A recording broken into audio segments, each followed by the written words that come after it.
Il était une fois, dans un petit village africain, une femme nommée Mama Binta. Mama Binta était connue dans tout le village pour sa grande taille et son amour pour la cuisine. Elle possédait un petit restaurant au coin du village où elle vendait les plats les plus délicieux et les plus parfumés que tout le monde venait déguster. Ses soupes étaient riches et épicées, ses ragoûts épais et réconfortants, et ses grillades tendres et savoureuses. Les habitants se rassemblaient tous les jours devant son restaurant, impatients de goûter ses nouveaux plats.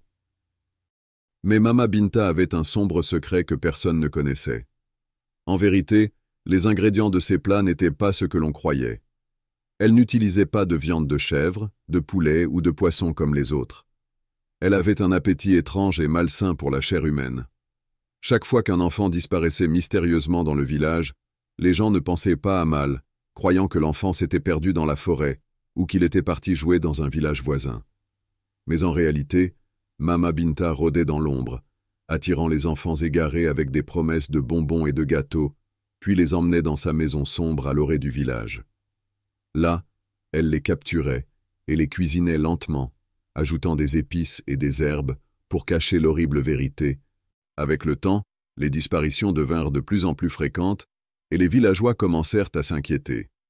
Ils organisèrent des recherches, appelèrent les anciens et les sages pour prier et chercher des réponses.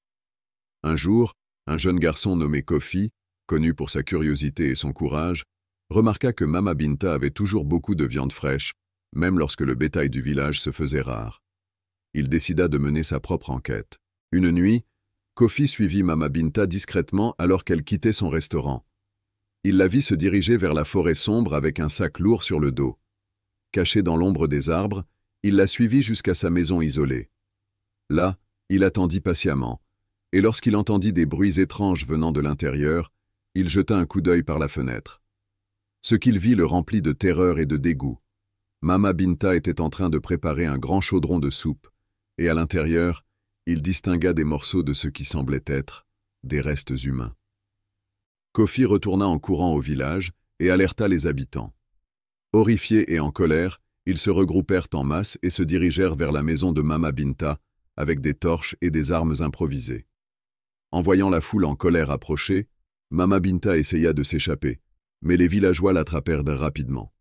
Lorsqu'ils entrèrent dans sa maison, ils découvrirent l'horrible vérité, des restes humains, des ossements et des marmites pleines de viande humaine. Les habitants, furieux et pleins de chagrin pour les enfants qu'ils avaient perdus, décidèrent que Mama Binta devait être punie pour ses crimes. Ils la chassèrent du village et elle fut bannie dans la forêt sombre où personne ne la revit jamais. Les villageois, bien que profondément meurtris par la perte de leurs enfants, décidèrent de se soutenir les uns les autres et de veiller sur les leurs avec encore plus de vigilance. Depuis ce jour, on raconte l'histoire de Mama Binta comme une mise en garde aux enfants pour qu'ils ne suivent jamais d'étrangers, même s'ils promettent des douceurs ou des plats délicieux.